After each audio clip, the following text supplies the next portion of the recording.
All right. Hey there, everyone. It's certainly great to see you all here. Welcome back to your favorite Sunday night Xbox show, the Xbox Roundtable Podcast. You guys know the drill. With this being show number 269, damn, already. Whew, lots and lots of shows passed. Of course, I'm Invader, and tonight on the show, we have a fun chat in store for you all our wonderful viewers and listeners. Definitely lots of Xbox talk, as there are reports of Microsoft being upset at Xbox, about all the things, the way that they're being handled. We will give our takes on that.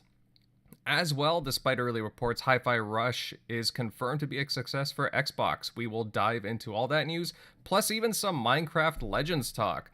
Some people on the panel have been playing it already, and I can't wait to chat about that one. The news just never sleeps, eh? Definitely. But yeah, on that note, I'll introduce everybody on the panel, starting off with our guest tonight. We have two really cool guests, one you're familiar with, and a new face. And joining us for the very first time to the show, a content creator that loves talking about all things gaming and sci-fi on his YouTube channel, Oppong's Theory. Please welcome Michael. Michael Butt, how are you? I'm fine, Vader. Thanks for having me. Yeah, of course. It's great to have you here, pal. Why don't you just talk a little bit about yourself? Have you been playing anything recently, or at least what was the last game that you played? Well, it's been a while because life takes over, but Mm-hmm. the last game I played was Jedi Fallen Order because I was playing this in anticipation for Jedi Survivor, and for some reason I'm just stuck at the Ninth Sister. I don't know whether it's because I'm getting old or it's just because I've gotten terrible, but she just keeps kicking my ass, and I just can't get out of that place. But I'm still stuck there, and we just dance every time I get some free time, and yeah, I'm still stuck there. It's just crazy. Damn, actually, that makes me want to play it. I have a game backlog, Michael, and honestly, Jedi Fallen Order, it was gifted to me by a friend, and I'm still early on in the game, and I need to get back to it. So that's a good reminder. Got to get back to my backlog, and it is a wonderful game, but it will kick your ass sometimes, like you said. But yeah, it's great to have you on here, Michael, and we will certainly be talking some fun stuff very soon. I'll move on next to our other guest, though. Familiar face, Dots, Mr. DotzRTS. How are you doing? Doing good. I'm doing good. Glad to be here. All the shows since the last one I've been keeping tabs on. It's been great. As you said, the news never stops. There's a lot of stuff going on for Xbox. I myself, keeping to my usual RTS stuff. I got my friend into Gothic Fleet Armada 2, so I've been playing Ooh. through the co-op campaign with him. It That game really holds up after I think almost that's 2017. So it still holds up very nicely for a space RTS. Besides that, I've been playing War Thunder, and give and take what people say about it. I've been enjoying it, mostly for the tank combat, a little bit of airplanes. But yeah, no, I'm excited to be here. Excited to talk about the topics. Yeah. All right. All right, good to know. Yeah, he listed off some pretty good games there. Yeah, I tried War Thunder a bit. I thought it was pretty cool. I know a buddy of mine seemed to like it, so. But, yeah, I need to dive back into that again. It was a cool free to play. Moving on next to the TXR regulars. We'll start off with General MLD. Buddy, pal, how you doing? Hey, yeah, doing pretty good. Looking forward to this chat. It's going to be a good time. Otherwise, had a pretty busy gaming month, I'd say. I finally beat Persona 5, my first Persona game. 100 hours, but well worth it. And it finally ended up getting around to Ghostwire Tokyo for its Xbox release. Also a great game. Tango is quickly becoming a favorite developer of mine. And recently beat an older game, Warhammer, Space Marine, recommended by you. Yeah, I mean, it's a pretty good game. I gotta say, I'm into Warhammer now. I'm a fan. Mm-hmm. Yeah, it's Like, it's not your typical cover shooter either, right? Considering like the armored character that you play, but it's a pretty fun campaign, right? You're like hacking and slashing and like shooting, like there's all kinds of stuff. It's a nonstop ride, I would say. Oh yeah, especially like when you have like the jetpack and the hammer, you're just going to town. It's just nonstop. So, I mean, 'cause Space Marine 2's come out this year, so I was already interested in that, and then now even more so because now I know the characters. Yeah, no, well, again, I got that limited or collector's edition pre-ordered, so looking forward to that. Of course, I'll be with you there, pal. Moving on next, I saw that Eric Shockley snuck on by. Shock, buddy, how you been? Oh, pretty good. Just been getting back into my Resident. Well, I decided I was just gonna go for the platinum on the Resident Evil HD, like the OGs, and been doing the knife CQC run where you do knife only. So that's been interesting, trying to take out Crimson Heads with a knife Mm. and some of the bosses. But yeah, otherwise I hadn't been playing too much else just yet. But yeah, we have a pretty loaded month coming up here, so sure I'll be busy coming up. But yeah, ready to get into these topics. Yeah, no, I hear you on that one, pal. Moving on, we got Crusader 3456, buddy. I know you've had a pretty interesting week. You got a new set of wheels. I'm really happy for you. Got in any gaming? Yeah, I did get a new car. New car is good. Um, It is got a little bit more chutzpah in my last car though. I have to be real careful that I don't drive too fast in it. But yeah, this past week's been good, really busy for me. I did 100% the new Vampire Survivors DLC. I did play the new Horizon Forbidden West DLC and finished it. I did play an awesome FPS from an indie developer called Severed Steel. Yes. Came out in like 2021. It is really good. Y'all should check that out. It is really good. And then I played an awful video game, which was the remake of 13. Don't waste your money, chat. Please don't waste your money on it. It's not good. Buy the original for the OG Xbox or PlayStation, honestly. Like, just do yourself a favor, get the older version. It doesn't. Its controls are awful. It does not play well. Looks cool. Does not play well. Yeah, I think a lot of people would agree with you on that one. But again, I put it into my at least it's better than Destiny 2 Curse of Osiris category. oh yeah, I've seen the complaints there. But for certain reasons, of course, for certain reasons, I understand. All right, and last but certainly not least, Centurion buddy, how you been? I'm doing pretty good, man. It's been a good week. Always putting out content at this point. I feel like I live on YouTube. But in between YouTube and my actual professional job, I've been getting a little bit of gaming in. I hammered out Evil West. Still playing Zon 1 Sword 7. Now I'm playing Dead Island 2 and still dabbling in Forza and ESO. I'm all over the damn place. At least you're whittling away. Right? No, for right. I'm whittling away. Like, it's like I'm whittling away at trying to keep up. Yeah, no, well, it's funny too because a buddy of mine, he's been playing. He downloaded Ghostwire Tokyo on a whim, and he's like, dude, out of nowhere, I put like 7-8 hours into it in a single day. Now he has like 20 hours into it. He's like obsessed with Ghostwire Tokyo, and I'm like, all right, you know what? If you like it, because we have similar tastes, I'm like, okay, I'll give it a shot. And yeah, I started playing it like Thursday night, and I probably put in about 12 hours into it myself. Okay, maybe 10, but like out of nowhere, I've just become really into the game. I don't know. To me, I just find it. I don't know. I'm just having a really good time with it. That's the gameplay that's on here, by the way, for tonight's show.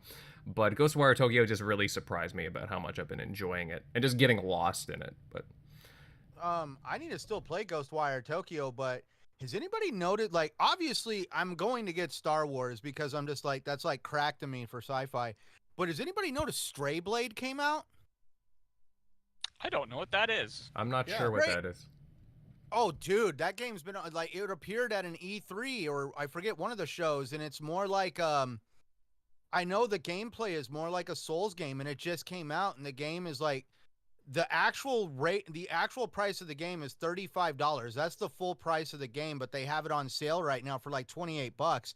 And I've been wanting to actually, I'm thinking I'm just gonna take the dive on it because it's intriguing and it looks like it's going to be like a good game for me to really cut my teeth on a soul style type of gameplay, because you got to learn to like when to dodge, when to attack, and there's just like this whimsical uniqueness to the game, because there's like this creature that follows you around, and the premise of the game is something explodes and you end up making it to this magical world that you've been looking for a very long time, and the game picks up where you find it. And when you first get there, some kind of object explodes and a shard of it gets lodged in your chest, and you need to get to the center of the magical world, and you got to get this thing removed out of you. And you have to fight the world bosses to even get there, and it like there's definitely a heavy fighting mechanic to it. And this game, when I first saw it, I didn't think it was gonna be so cheap, and I mean, I just gotta check it out, and that's why I was curious if anybody else had seen Stray Blade. You know, I'm looking at trailers right now, or like the screenshots right now. It looks sick, like visually. I can genuinely say I've never heard of this game before, though. Right, that's why I'm just like, it kind of blew my mind, because I literally saw something pop up on Twitter, and it's like Stray Blade is now available, and I'm like, what the hell? Did they like stealth launch this damn game?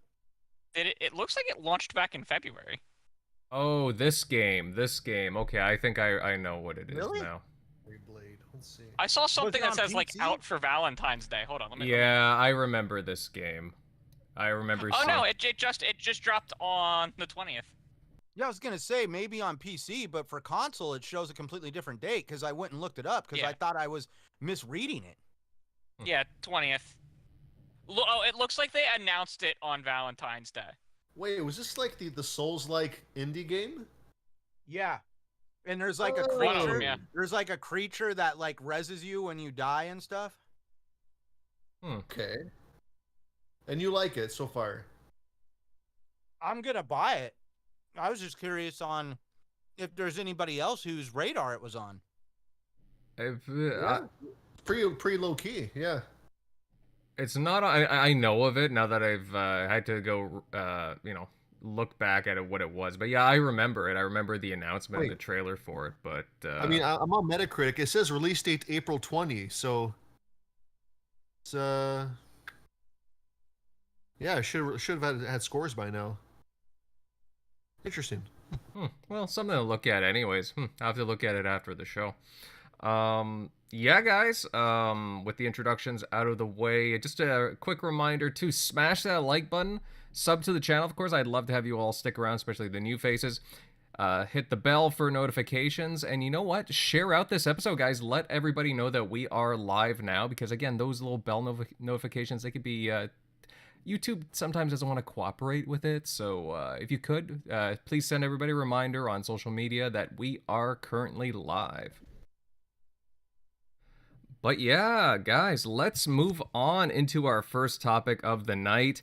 And I think you all know what it is, or at least certain part, to start off. Earlier this week, industry journalist Jeff Grubb reported that Microsoft is not happy with the current state of Xbox, citing a rather dry 2022 for the first part, only putting out smaller projects, such as Pentiment, some DLC, and some other smaller titles, he's suggesting. Although things have been looking up with, earlier releases this year, of course, Hi-Fi Rush. However, there have been various things taking the energy out of the good things, like, again, the news regarding Redfall. I'm really looking forward to the chat and see what everybody here says. I know that there's a variety of opinions. However, I'm going to kick things off with one of our guests. Michael, I'll head over to you to lead us off. I even think you did a video about this earlier this weekend. What do you think of these reports? Well, okay, so this Jeff Grubb is someone who's been really active He's been kind of giving hints here and there over the years, and it's been hit or miss, like 50-50. Sometimes he gives incredible insider info, so I believe what he's saying is true. But I think with everything, there's always some other side to the story, and what he's saying, I think there's no malice in it. If, because some people might think, well, he's trying to disrupt all the good stuff that Xbox has put up. But I think there's some truth in it, but it's just an obvious truth, right? Everybody who has ever run a business wants their business to run at the most optimum pace. And yes, Xbox has made some mistakes, whether it's due to uh, the virus or it's due to certain things that they just didn't see coming. And delays have come. Some Xbox fans are frustrated, and I also can see that some stakeholders in Microsoft will be like, yeah, our expectations haven't been met, but it's really a really small comment, right? And some people have taken it and run with it, and that's what's causing this whole uproar among some very dedicated Xbox fans and the other side, who just take any small thing from Xbox, which is slightly negative, and just blow it way out of proportion. So I think what he's saying is something that's expected as shareholders and people who have financial, I mean, they hope to make profits and they hope to make their company better. It's just something that I expected that people will say. But people have taken it way and believe that it's all doom and gloom and Xbox is not going as good as it's supposed to be, and everybody there is just pulling their hairs out. And I mean, I've seen the picture on social media, and that's the kind of picture they are drawing. But I think it was just a really throwaway line, like, yeah, we wanted our company to do better, but well, because their actions actually prove that this is not as crazy as people claim it to be. They are actually giving Phil Spencer and the Xbox team an amazing amount of money, a world record amount of money to buy Activision Blizzard. And I don't think any investor who has worries about the direction that Xbox is going will actually put all that much money on them to actually buy this company. So I think people should just, or the followers, yes, you have a right to be disgruntled, and I agree, but I think it's way overblown, and it's not as bad as the picture has been created on social media and by other people. So Jeff was right. He's just relaying information that is, if it's true, he's just relaying information. And that information was just really like a throwaway line, and people have taken it way out of context and are creating just a bad cloud that has just been hanging over Xbox for a while now. And I think it's just normal, and it's just been blown out of proportion. All right. All right. I mean, I think that's fair. I mean, I really like the perspective there. Um, because you look at the timing of everything, right? You saw the timing reports; they seem to fall in with like again the other controversial things, like again the whole Redfall 30 FPS as well. It's just been kind of dragging things down. Again, I can see either side of the conversation. It's not going to stop me from playing the game, but there has been kind of a general doom and gloom for like the past month, I would say, Michael, right? And I don't think that's really fair, because Xbox has been, since the start of the year, they've been putting out some really nice things on the console. Yeah, they have. And actually, Hi-Fi Rush, yes, people really hate it when you talk about Hi-Fi Rush, but it was a game that barely had any marketing. And it was just shadow dropped, and it was just an amazing game. From even the day that it dropped and was still selling and the numbers were going up, people were still trying to drag it down. So I believe it's just part of life. There's always going to be opposition. And I'd have this theory that I don't know, for some reason, everybody paints Microsoft as the big bad. So people always see them as, and by extension, it kind of affects Xbox too. So whatever Xbox does is more scrutinized and tore apart by everybody else. So I've kind of taken it on board. It's like it's just part of life. But at the same time, Microsoft has dropped the ball sometimes. I mean, they are not perfect. They've dropped the ball, and it's obvious they made promises, and we were supposed to get a couple of games last year, and it didn't happen. So for a normal Xbox user, they see that and they just go crazy and they get frustrated. But I also believe that that postponement and the games not coming out as good as they could be, it's just them wanting to get it right. And I would love Xbox to get it right than to push it out and exploited bugs like EA that did with an amazing game that is Anthem. They pushed it out too soon and just got killed by the gaming community. So I think what they did was right by postponing. And I think they knew the consequences of postponing the game. But as someone who's been in Xbox, well, been around Xbox for a while, I understood that. But most people won't understand it, and they say Xbox is not delivering. And so I kind of understand the people who are complaining. These people are really genuine people who have Xbox, they hold Xbox dearly, and they're just tired. And also, the other side, the Sony fans keep trolling, and they just can't stand it. So I understand them kind of pushing Xbox and complaining and being frustrated. But I think it's all for the better. It's just it's hard to just be give Xbox more time, but I think it's going to be worth it. And there have been incredible games like Pentiment, Hi-Fi Rush. They're just tiny nuggets to them. They just want the big ones. They're just waiting so they can say, "Ha, Sony, you see, Starfield is back." But I don't think it's about that. It's about getting good games. No matter how small the game is, it's good. But most people don't see that. So Hi-Fi Rush was an amazing game. Pentiment and so many other games that I can remember right now, but they just don't appreciate that because they think it's small. But it's been some quality games, and I think people should enjoy that. And the big ones are coming. I just can't wait to get my hands on Redfall and the greatest game this year. Yes, I'm jumping the gun, Starfield, and I just can't wait. But it has been good, but people just don't appreciate that. They think it's too small.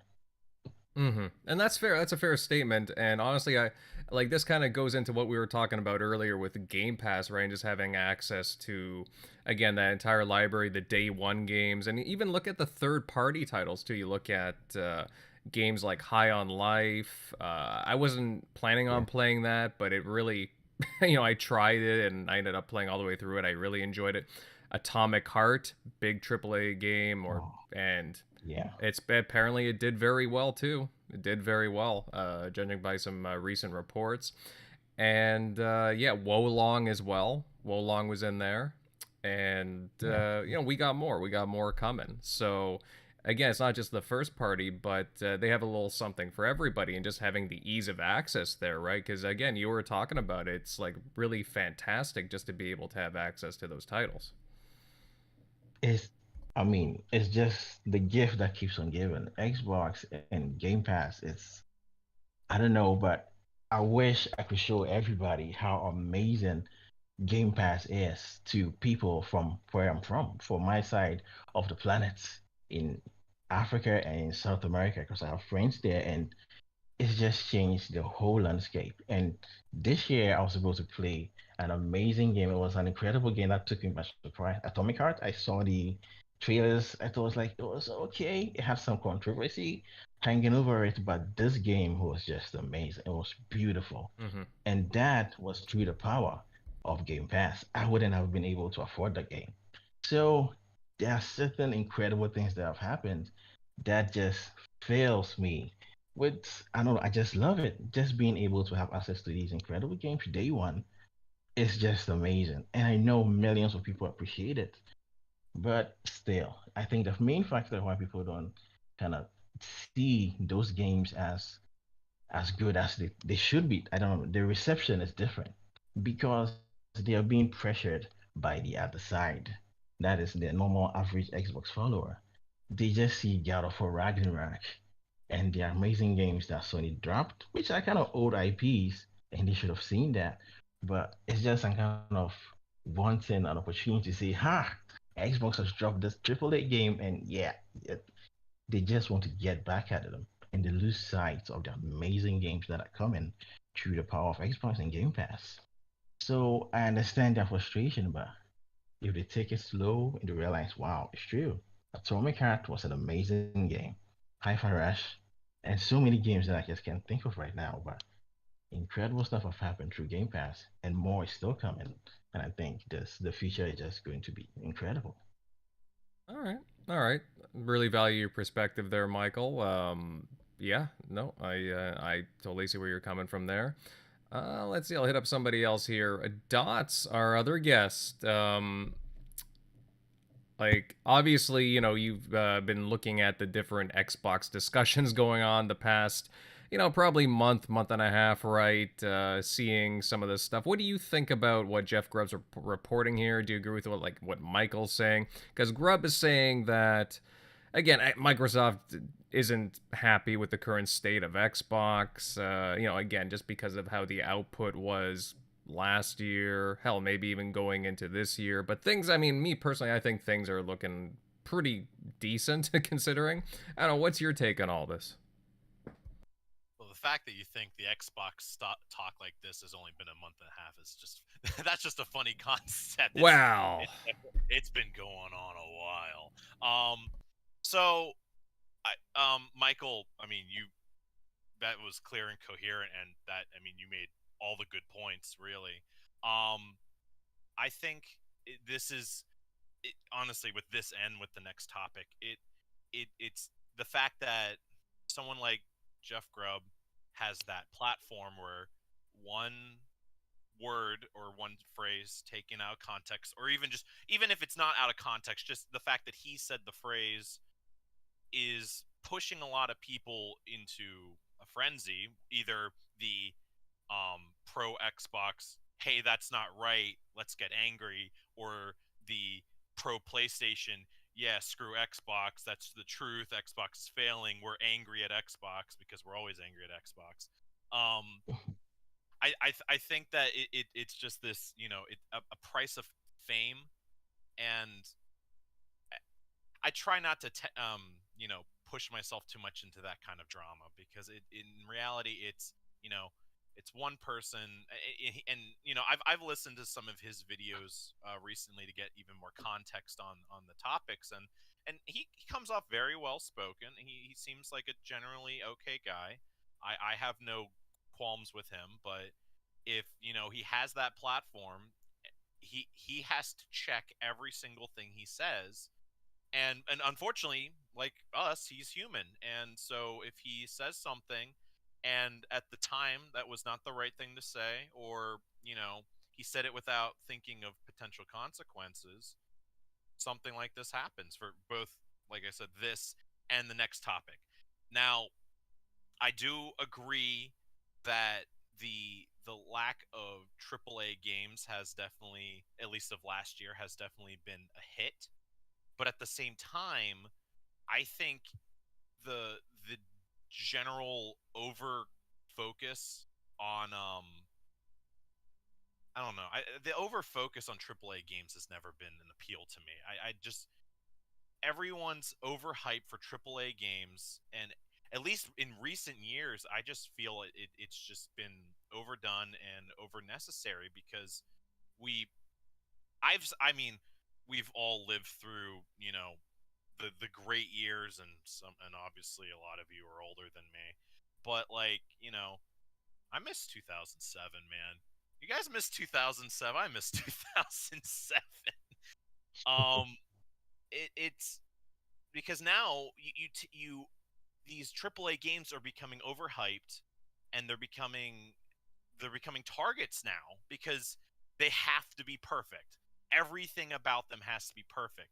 And in the ever since COVID, COVID has been the year of delays, or the season of delays, or even just the generation of delays. And now all of these great games that people, which I still think people are putting time, passion, and love into, are getting pushed back. And because then, if they don't, they're not perfect, and if they're not perfect, people yell at them, and if they're not good and people yell at them, then they inevitably fail or fall off or have to get replaced by the next AAA game. Because, I mean, Call of Duty is not what it used to be. People still play it. Halo is definitely not what it used to be. people still play it. So this really is just like one small piece in something that's been going on for a long time. It's just that Microsoft is not pushing out the numbers that they want or that people think they should want. And I don't think, honestly, I don't think it's possible for any company to do that these days. With how big of a gaming push there has been in just the tech industry. I mean, we've all seen it, and you guys have been talking about it for months. That one small push for change, whether it be an acquisition or another AAA game drop, just brings up all this drama that a couple years ago or before COVID, everyone had been like, "Oh, cool, that's neat. Can't wait to see what comes out of it." Versus, every single news article is a battle on the internet. So I think things could be better. I think for both Microsoft and Xbox, but I don't think they're in a bad spot though. I definitely, looking at everything I've seen, Xbox is not failing. Xbox is not losing. Because in reality, people will say, "Yo, it's this console sales, cool," but who's playing those consoles, or how many consoles are being played on, and who are they playing with? What are they playing all the time? What is getting that traffic? And to me, it's almost unanimously freaking Xbox, with the occasional Switch whenever they drop, one of their games, because Switch fans are their own breed of people. No hate towards Switch fans. I mean, I gotta interject too, just because I do find that, especially online and even with journalists too, like, again, PlayStation and Nintendo products and games seem to get a pass, whereas there's hyper criticalization of, again, anything Xbox related. At least that's what I find. And you're right. You are 100% right. I think, I don't know. It's a weird thing to me, because like, I'm not super deep into the industry, and I'm definitely much more of an outsider than a lot of you guys who you guys will read the articles when they come out. You guys will analyze and talk to people and get all the information. I look at it from the outside, but from the outside I'm looking at it, I'm like, I just want to play the games. I want to enjoy them with my buds. I want Crusader here to yell at me for something stupid I do, because like that's how I get my energy every week, every day. No, never. But it's, I don't know.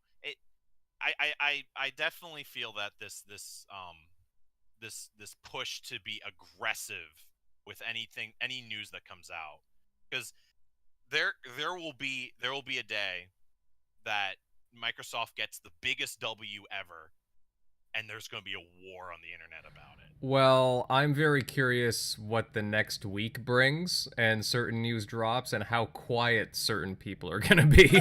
I'm ready to. I definitely want to say that, Centurion, I've been watching your videos on your YouTube channel, and they have been very informative, and I've been very much, enjoying your content, and you've been keeping me up to date, so I thank you for that, even if you passively did not know that you were doing so. So I want to throw you out there on that regard. So, but now that's all I got. I appreciate that, man. Yeah, wow, that's humbling. But no, that's all I got on that. I'm looking forward to the future. The future is, and the present is not as bleak as people are putting it, but in the end, I just want to play some freaking games, man. I haven't played a single player game in a while, and I hope Starfield really like scratches that itch for me, because I like playing with friends is what always brings my game ratings from like a 6 or 7 up to like an 8 and a 9. When I play with my friends and do stupid BS that makes us laugh and makes our memories, that's why Destiny is rated so high on my list, because it's if I play Destiny by myself, it'd be an easy 6 or 7, maybe a 5 depending on the season. No, I play with my friends, it goes up. I meet new people there, I make new friends there. That's always been my win. So every game, It's definitely multiplayer, but that doesn't mean single players lost. If I did have a PlayStation, I'd probably play God of War because I watch all the videos, I watch the cutscenes, it looks great. Starfield, I feel like I hope that scratches my itch because I loved Skyrim back when it came out.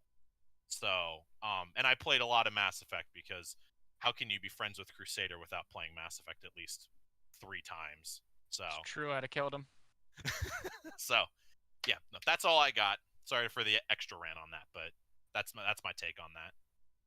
No, not a problem. That was a very good rant. I appreciate it, Dots. Very well informed. And yeah, you're right. Centurion's been putting out some pretty good content lately, so he's been keeping everybody up to date on things. Good work by him. Before I get to Centurion, though, I'll hit up MLD, though. General MLD, I would love to hear your thoughts on this because, again, I think Michael and Dots have done a pretty good job so far of covering things, but again, the news is Microsoft is apparently not happy with the state of Xbox. Again, we covered it last year. I mean, they put out some nice quality titles last year, though a lot of them were on the smaller side. But I think that at least since November, December, I don't know, I've been seeing some quality getting pumped out of them. And looking into the new, looking on later into the year, we got some really good content. I don't know, what are your thoughts on all these different commentary and the media and whatnot? Okay, well, if we were to entertain this idea, I mean, we all know 2022 had a lack of AAA games, and it does show in the the quarterly statements kind of thing. I think that's what, if there's any truth, it's basically that. But I think everyone knows, it's all about the acquisition. I think that's when it closes, that's when it really starts to turn around. I think because not only adding all of their IP and profit and all the upcoming games to essentially Xbox's portfolio, it's going to also coincide with the AAA games that were delayed last year and are finally going to come out. We're going to get Redfall in a couple weeks. Forza, Starfield especially. I think, yeah, it's just a little more waiting, and it's finally over. So I think these rumblings are going to disappear once the acquisition closes, and I think from June going forward, or even May, if Redfall's a hit, it's all just going full steam from there nonstop. So that's my take on it, because I think quality-wise, the games that are out, they're pretty good. Even last year, Pentiment, a highly rated game, and the other one too, Grounded, when it finally came out, also a good quality rated game.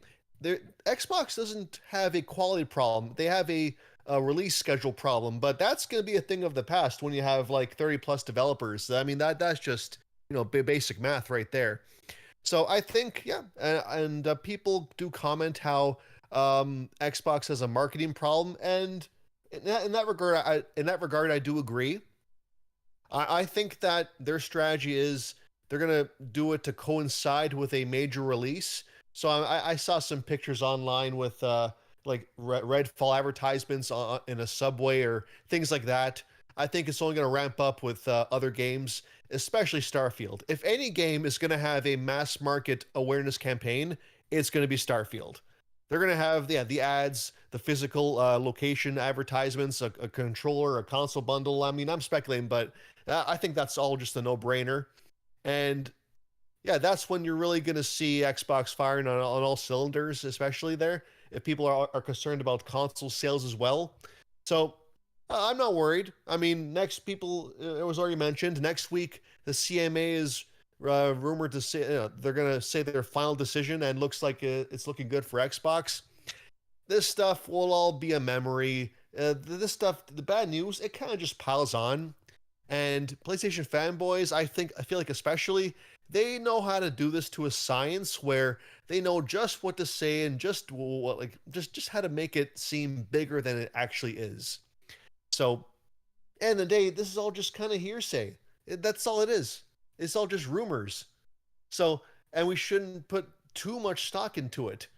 And and going off of the Hi-Fi Rush, sometimes people just get things wrong. Like the guy, he's just saying what he heard, and at the end of the day, you can't fault the guy for that. Now, it did kind of pile on though, coming off of the Redfall news, and yeah, it just it's just like one more thing kind of mentality, and it was just bad timing. But other than that, I'm glad Aaron Greenberg stepped in. He crushed that rumor. But what bothers me is I think there is a well, I think it is true. There is a media bias because everybody talked about it with Hi-Fi Rush not meeting expectations, but far fewer talked about it when Aaron Greenberg said that the game did just fine, or when Tango is expanding. Yes, they are on a hiring spree. They wouldn't do that if their latest game flopped. So it's just odd how people ignore facts and just go with the sensationalism kind of thing. Only with Xbox, it seems like. But again, I said before, this is all going to be a thing of the past. They're going to go full steam soon enough with the acquisition and Redfall and the showcase and all that stuff. And they've been doing pretty good so far this year too. I mean, Hi-Fi, Age of Empires in January. They released Ghostwire finally, Minecraft Legends, like some great Game Pass day one games for third party. Like, it's not like they've had a dry year so far. They've had a pretty good year. But the big games are what people want, and they're coming. So I'm not worried. All right. Yeah, and I gotta admit, like there was a little bit of hysteria. I mean, I know I say a little bit, but there was a bit of a pile-on, as you were saying, MLD, and it just gets so tiring, right? Because it seems like as soon as Xbox has some like really good news or puts out really good titles, or again puts out something really good into Game Pass, there has to be something that just kind of deflates things, which is unfortunate. Because I think that they've been doing a lot of good things since the beginning of the year, at least. So I don't know. Again, the time will tell. But I think we got a lot of good stuff to look forward to moving into next month and so on.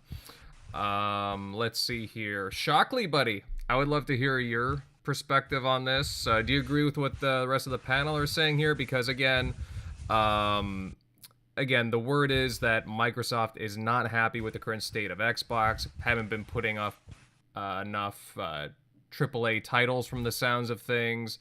What do you think of all this? Yeah, I think it's definitely a bit overblown. I think I saw everybody was saying as soon as that news broke, they didn't take more than 2 seconds to start posting. See, we told you, Game Pass. You can't put games. 1 minute. Friday morning. Well, when people started because it wasn't even really something that Jeff Grubb wrote. Someone had to clip it from his podcast, and then not enough people were watching that live. So once that got clipped and posted everywhere, people were just taking that opportunity to say, see, this is what we told you. You can't put out these games, day one on Game Pass. It's bad that your games aren't going to sell and all this. And it's not going to be sustainable. And it's, just basically reinforcing the whole stigma that Game Pass is not going to work long-term or what have you. I did find it odd that they were saying, or Jeff Grubb was alluding to, they weren't,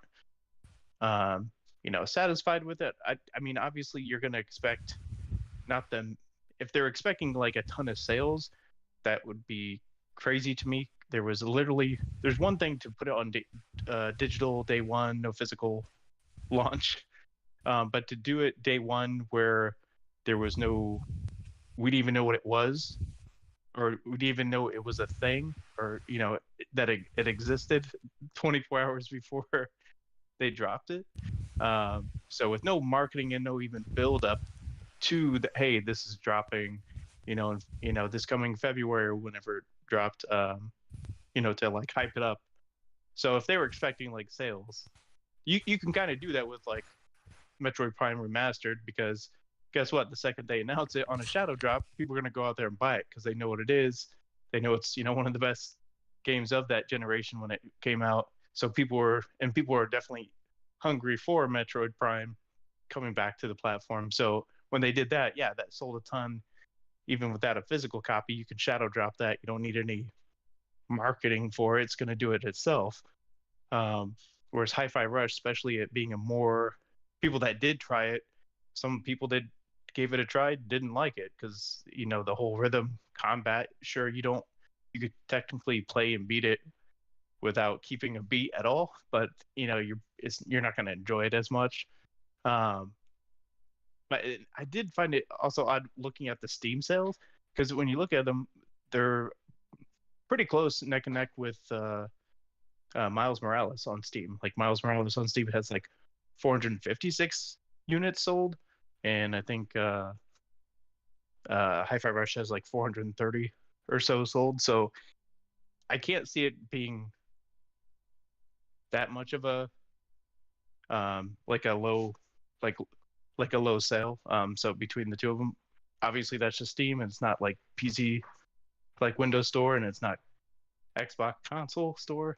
But just taking how well it did in that connect to something like Spider-Man that it's a giant IP that people are super hungry for to finally come to the Steam store, versus something that again is a completely new IP, more of an indie title and a complete different combat system that is not everybody's cup of tea, yet it's still keeping up with freaking Spider-Man. So and obviously Aaron Greenberg came out and reiterated that, hey, it was a success for them, and we've kind of seen that with the studio.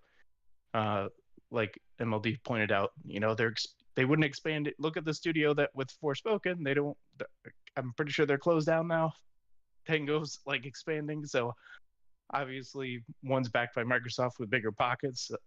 There's that. But people were saying that, well, surely Aaron's lying here because of the whole 60 FPS, standard thing. Obviously, sure, if someone says this is standard, that could still be the standard overall. There might be like one hiccup, but obviously that was more of like their expectation, not so much a lie. But people think if he was lying here, he would have just not said anything. He would have not even addressed it, because it wasn't even a real statement like Jeff Grubb was even making. He was just like saying, hey, he heard it, may have not done. Like he wasn't even writing an article about it himself. Like, hey, I've heard this is all, going bad, and there's more turmoil at Xbox. He wasn't making that big of a point about it, but people clipped it and then were just posting it somewhat out of context, stating like it was a big point of emphasis that he was making. But yeah, I would assume that he's telling the truth, because otherwise you would just not address the negative news, like, because there's no point of addressing it when it's just a complete rumor and no concrete. It's not like Jason Schreier's out here breaking a story. It was something that he overheard by somebody, so who knows if it's true. They would have just not said anything, like they've not said anything about the other myriad of things. When Jeff Grubb said, hey, Xbox Live subscriptions are going away, which obviously ended up not being true, but Microsoft didn't come out and address that lie. They just stayed silent. So obviously I would take him at his word that, hey, it did well, because obviously that would come back to haunt him as well if he were saying, hey, no, it did terrible, and that's kind of misleading shareholders. So, but I know every time there's anything that's remotely negative, someone like retires, like Shinji Mikami, people will say, look, he left Xbox. Did he go anywhere else? Did he go to go to a Sony studio? Did he go and open up a new studio somewhere? No. So obviously he's either just taking a break period from gaming.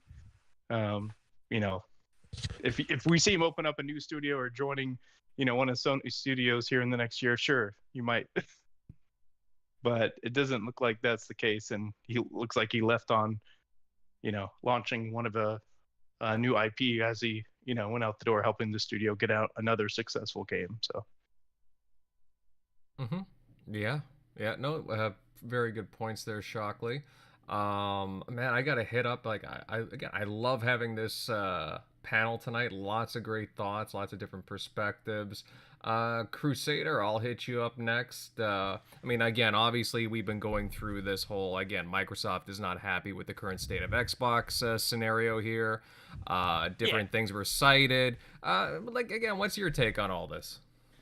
So I'm going to talk about the Microsoft not being upset with Xbox thing first, but then I want to talk about Jeff Grubb's actual statements. Because he actually, no one's been talking about the fact that he did release an update video today that, again, people are taking out of context, which is hilarious. But let's talk about the Microsoft being upset with Xbox. And I assume that that's actually partially true, not that that's actually a oh no thing. Because they have been investing a lot of money, and they were supposed to have several significant releases this year that would have been huge revenue draws. Like within the last, Redfall was supposed to be out summer 2022. Starfield was supposed to be out November 11th, 2022. And then they were supposed to be out this quarter, and they got moved. So I'm sure there are people within Microsoft, like their CTO, who's kind of frustrated that, like, hey, this division, this was what was plotted on our books for this division for revenue coming in. And, like, it's not the end of the world because Microsoft's a massive company, and, like, it's not going to impact their bottom line, like, hardly at all. But I'm sure that there are some people who are flustered that, like, hey, we need you guys to start getting your ball rolling. And it's just like the fans, right? Because the fans want the content to play. The shareholders and, like, the CTO and everyone, or CFO, I mean, not CTO, they want their revenue to come in, right? Like, that's how companies work. And so I'm sure that there is some frustration that, hey, you guys really need to get your ball rolling because we just invested, in the past, like, since 2014, like, what, almost $80 billion between Bethesda, Mojang, all of the one-off studios they purchased, and coming up now very soon with Activision Blizzard King.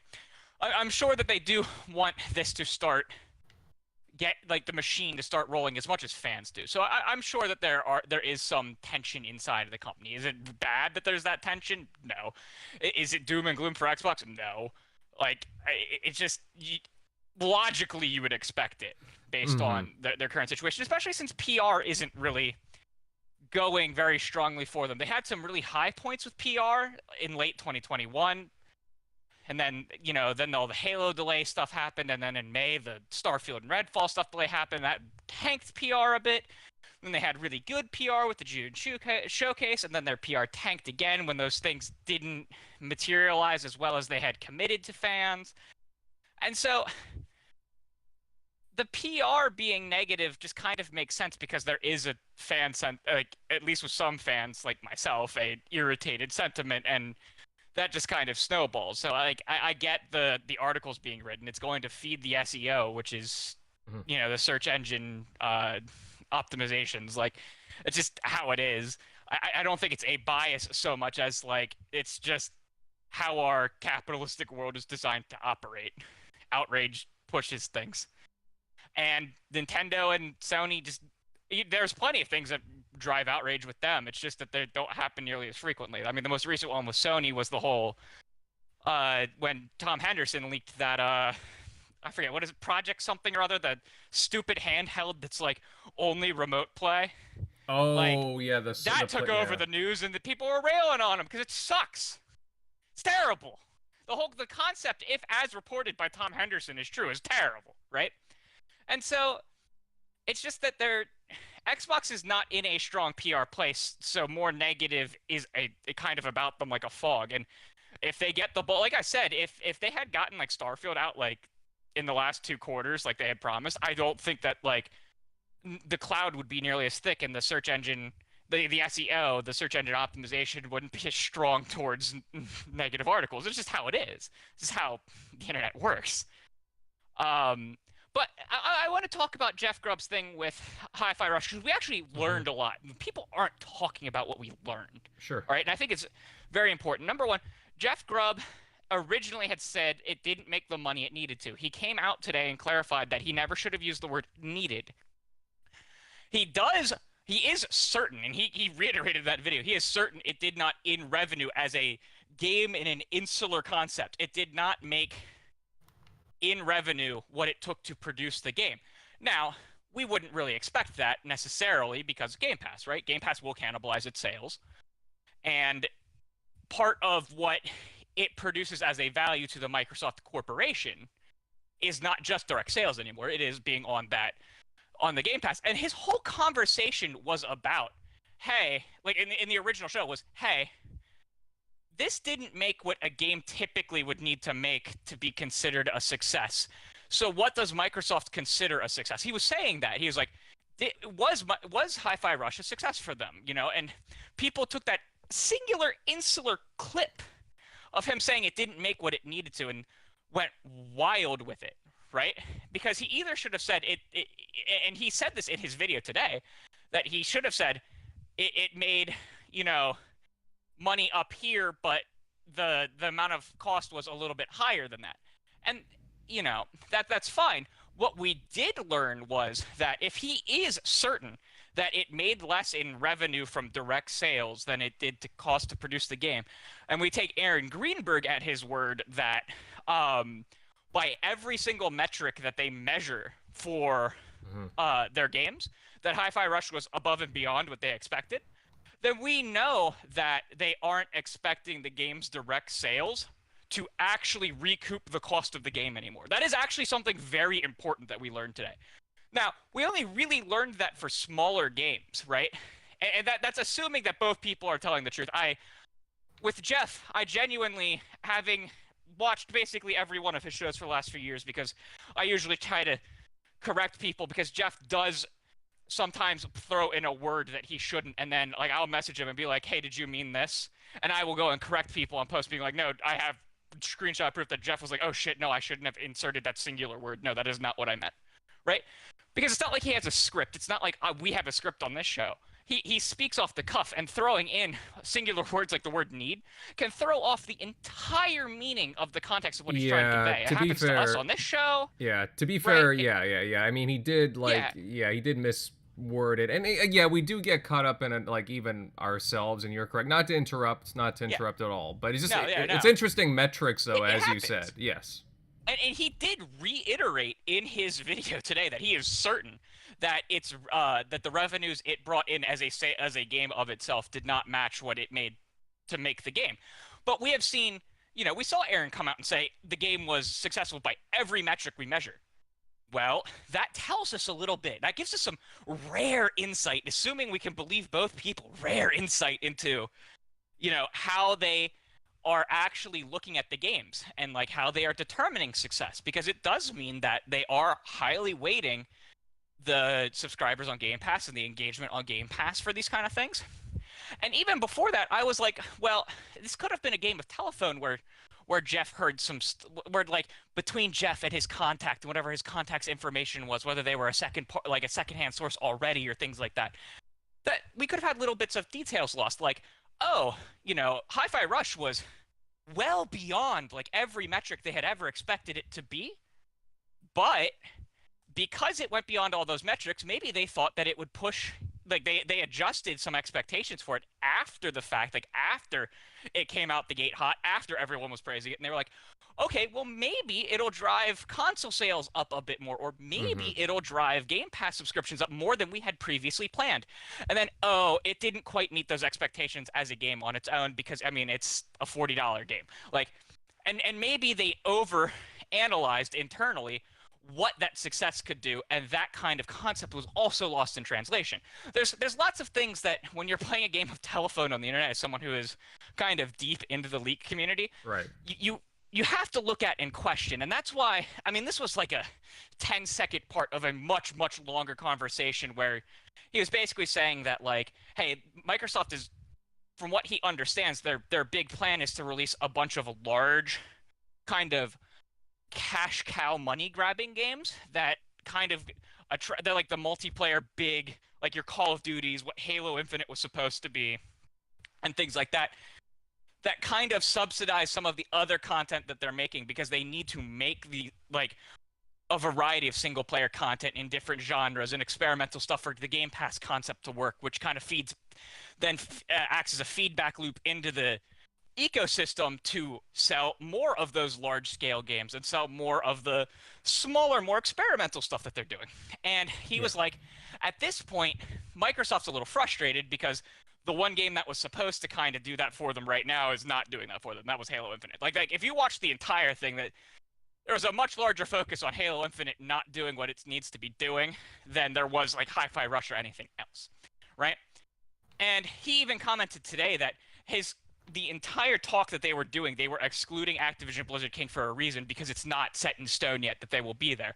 And that when that is there, that kind of changes the calculus, the entire mathematical formula behind how we even like are thinking about Microsoft. It's going to change it within Microsoft too, because Call of Duty is the eternal cash cow. It is the eternal multiplayer game that they can kind of have as their precipice, that can act as the offset for all of the cool experimental Hi-Fi Rush style games. So it was a very interesting conversation. I actually do recommend going to listen to it, and just know that, like, again, he stands by what he said, except for using the word needs. Because if he hadn't used the word needs and had actually explained what he was trying to explain better, then this conversation would not be the same. Well, again, yeah, and he was very happy that Aaron Greenberg came out and said some stuff, because we learned some stuff. We know that by every metric that they are actually measuring the games by, that Hi-Fi Rush was actually a success. Well, yeah, and that's what I was just about to add, because again, we learned things. While I mean, he could have worded things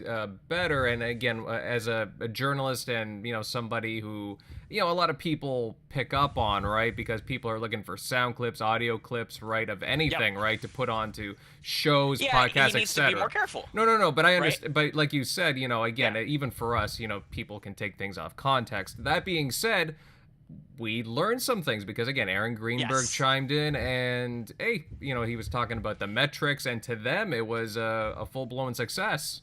So and most major outlets like Eurogamer was actually the first one to correct their statement within minutes of Aaron Greenberg saying that. They had a new article out with the updated comments from Aaron, and they even tied in some stuff that they had done independent research at Eurogamer, and found the letter that when I can't think of his name. We mentioned him earlier. The head of Tango who left. Oh, Namaki? They had even said that it was one of the most successful Bethesda and Xbox games in a long time, which again implies that direct sales revenue is no longer I guarantee you it's an important metric, but a game making back its entire budget with its own sales revenue is no longer the metric. The metric with how they measure sales revenue has changed in Microsoft. So that's very cool to hear about, if we take everyone at their word, which I would personally.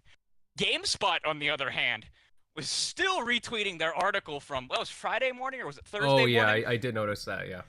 GameSpot is still retweeting their article without updates in it. I am perfectly fine with companies keeping their articles up for posterity with updates. That's very important, that we keep a history of news as it's reported, whether it's clickbaity nonsense with an update on it or important news with an update on it. What is reported should remain with updates on top of it. And GameStop still has not put an update on their thing with any of the new information. With Jeff Grubb's new video that he came out and explained what he said, they didn't update it for that. They didn't update it for what Aaron Greenberg came out and said. They didn't update it with the information we found with the email about I'm sorry, I can't think of his name again. The Tango guy. Oh, Shinji Mikami? Yeah, with what Mikami said in the email, right? They didn't update it with any of that information, and I'm just kind of over here okay, that's actually bad journalism, right? That's not just chasing the search. That is strictly chasing the search engine and doing no due diligence to update a story when more information comes to light. That is bad journalism. All right. No, that's again certainly some interesting commentary there, Crusader. Appreciate your thoughts on the matter. Now, next, I got to move on to Centurion, pal. I know you've been waiting in the wing here. Again, what are your thoughts here? Do you agree with what the panel members are saying? What do you have to add to this? That, again, we've had some Microsoft news that apparently, again, they're just not happy with the way that, the state of things right now. Probably, not as many AAA games coming out on time. What are your thoughts on all this? See, that's where I've been trying to mow it over in my head. Listen, everybody. How are we how are we gauging that they're not happy? Are they not happy that literally the ABK deal has probably sucked a lot of time and energy out of the company, to where certain things didn't take place and all this other fun stuff? Like, I can only imagine how much time Phil Spencer and other executives that would rather be doing something to strengthen the brand have had to deal with the apparent shit show that's going on with the ABK deal and all the other stuff that's happened during that deal. But that's where, at least let me just put it out there like this. So when it comes to at least because everybody wants to talk, I'm pretty sure Microsoft is upset with, the fanfare around the lack of titles and all this stuff that people are really getting up in arms for on social media and on other podcasts. But that's where, here's the best example I've been able to cook up in my head when I think about this whole subject. There is things taking place that every single day that we don't agree with. One of my biggest passions and my hobbies here in my home is I'm a collector of physical media when it comes to movies and entertainment. With video games, that ship has sailed. I enjoy buying my video games digitally because I'm going to say it right now. In my neighborhood, you can get shot, and I am not going to stand outside a freaking GameStop at midnight to get a freaking video game. So, and that's where I'm just saying, like, it's a lot more convenient and a lot more easier for me to buy my games digitally. But when it comes to movies, I have said it in my videos, I'm a resolution whore. I love 4K resolution, shiny. I mean, I just love it. So the only way to really get that true 4K experience is to physically have the disc. You can't stream that. Now, for somebody like me, my passion is not embraced by society in any way. More people have been geared to consuming entertainment without having to pay for it in like an upfront, buy to play or buy to watch. You just pay your subscription fee and you watch whatever's put in there. I mean, literally, I don't like the fact that literally physical media is being taken out of stores when it comes to collecting movies. The reason why I bring this up is this is where I believe the demographic for gaming has changed, and people can't handle that. We see it all the time. They're over here running around with the UK sales charts trying to compare games. This game has sold more than this game, and this game has sold more on this brand. It's like everybody is running around reaching for some justification that they need to feel, what's the word I'm looking for? They need to feel that, hey, the money I spent was worth it because all these people liked it. Dude, just do what you find yourself passionate for and don't worry about it. Don't sell yourself out just for the popularity of other people. And that's where gaming journalists are constantly wanting to twist the facts. So because of gaming journalists wanting to twist facts, because of fans running around wanting to collect sales charts, Microsoft years ago quit reporting the numbers that these gaming journalist sites love to read and see, so that way they can spin them and create clicks and create drive, like Crusader said, on search engines. And that's where Jeff Grubb said it. He has no idea what they really needed for that game because they don't report that stuff. So anytime you're going to go out and start talking about sale, like, that's why I always have to laugh when anybody comes out and says anything about sales on Microsoft. Is like, I'm sorry, I know he's a very reputable guy in the community, but anytime you try to speak about Microsoft sales, you kind of start dipping in the world of being full of it. Because why? It is public freaking knowledge that Microsoft holds a lot of their sales very close to their chest. And unless you're one of the Microsoft executives, anytime you start talking about sales, you're always dealing with secondhand information, leaked information, he said, she said kind of stuff. And we all know what happens when you start playing operator. Things start getting miscommunicated in between. And that's where I have to laugh at this whole situation that, again, we had somebody comment about sales from Microsoft and somehow it's not embraced, when literally it's right here that Aaron Greenberg came out and said that the game met the metrics they were looking for. People don't know what those metrics are, though. So to say the game is a failure because you don't know the metrics, that's like reaching. It like literally Bingy Sales came out and put it out there, and even Forbes reported on it that Hi-Fi Rush brought in more revenue than Forspoken. Shockley talked about that. Like, really, Tango Gameworks is expanding, and the studio that is responsible for Forspoken completely being absorbed. Why? Because Square Enix came out and said Forspoken was a failure. So Forspoken was a failure, came straight out of the mouth of the publisher, and the publisher of Hi-Fi Rush came out and said that the game was a success. And that's where I really do I think because of Forspoken, people are looking for literally, they were not expecting Forspoken to turn out the way it did. And at this point, they're trying to grasp at straws, being like, this is going to be Xbox's Forspoken. That's going to be Xbox's Forspoken. They're all looking for the Forspoken incident to take place over at Xbox. And that's what's really driving clicks. But the ironic part is, and I know everybody doesn't like to hear it because we all come to these podcasts. We like listening to people like everybody on this podcast talking about games. We come here and we're in the chats because we want to interact with other people that are just as passionate for gaming. But at the end of the day, we're not a minority. I mean, we are a minority when it comes to the consumer base that Xbox and Microsoft and even PlayStation and other gaming companies aim for, because the real money is in the consumers. And those consumers are the people I work with.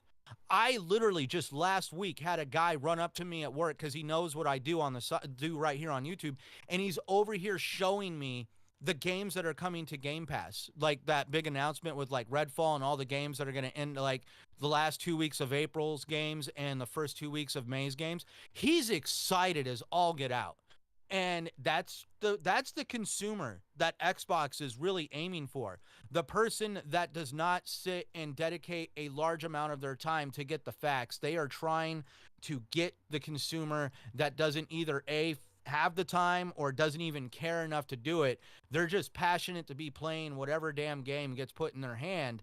And that's where there's a large consumer base that is on that level. And that's why when I, again, look at these articles, especially the stuff that comes out of Jeff Grubb, at the end of the day, they need to understand, we all need to understand that gaming, as we get older, the demographic and the generation that plays gaming changes. And that's where what we used to look for in games is slowly dying out. Like what I used to look for in games, or what I still look for in games: story, great game mechanics, stuff that makes me kind of like tear up at the end of it, like Red Dead Redemption 2. Things that actually moved me emotionally as an individual. But now the gaming industry is going to the realm of, let's count frame rates. Let's talk about ray tracing. Let's talk about stuff that honestly has no absolute groundbreaking merit for gaming other than on a technical, mechanical, like it's like basically like talking about a car. Like we're over here talking about the fuel ratio on the car. We're not talking about what the car does to push the industry forward, or what. I'm just wanting to point out that what I feel passionate for as a gamer is slowly dying out for stuff that I don't really fully agree with. And that's the same thing with gaming journalism. They're constantly looking for what drives clicks. And when Microsoft isn't delivering that to them anymore, and then that's where you see them start wanting to speculate and use leaked information, and then it turns into that. Mm-hmm. Yeah, and I do think that when it comes to gaming journalism, you have to be careful too, because they want to put out information as quick as possible, right? And they have to be careful with some of the information they present, because some of it might not be true. I mean, Jeff Grubb has been pretty reliable with a lot of things, like Crusader was saying, no doubt. But again, just it has to be a little careful. No, but I do agree with you. Well, but let's really look at. I actually kind of feel sorry for Jeff Grubb as a journalist. I feel sorry for most journalists, because they're probably great individuals and they are not malicious in any way, but they got to somehow take they got to take something and try to spin a negative out of a positive, because why? And this is a society issue, dude. Bad news drives eyes. Like it's like, I mean, like, why do you think like the news doesn't show more puppy dogs and kittens and good Samaritans? It's kind of like this is what I've been using to show people when it comes to changing the subject to get people's attention. The title, like if you're a news reporter, the title could say, "Hero firefighter dives into a burning building to save a kid." Most people are just going to be like, that's cool. He's doing his job. Now let's spin it into firefighter has to do their job because of stupid ass kid. Now we've drove it into a completely different realm. We're no longer spinning it into a positive with the firefighter being a hero. We're spinning it into a negative, which the kid is an idiot. And that's going to get more attention, because why? People don't want to hear the story about the hero. They want to know more about the idiot.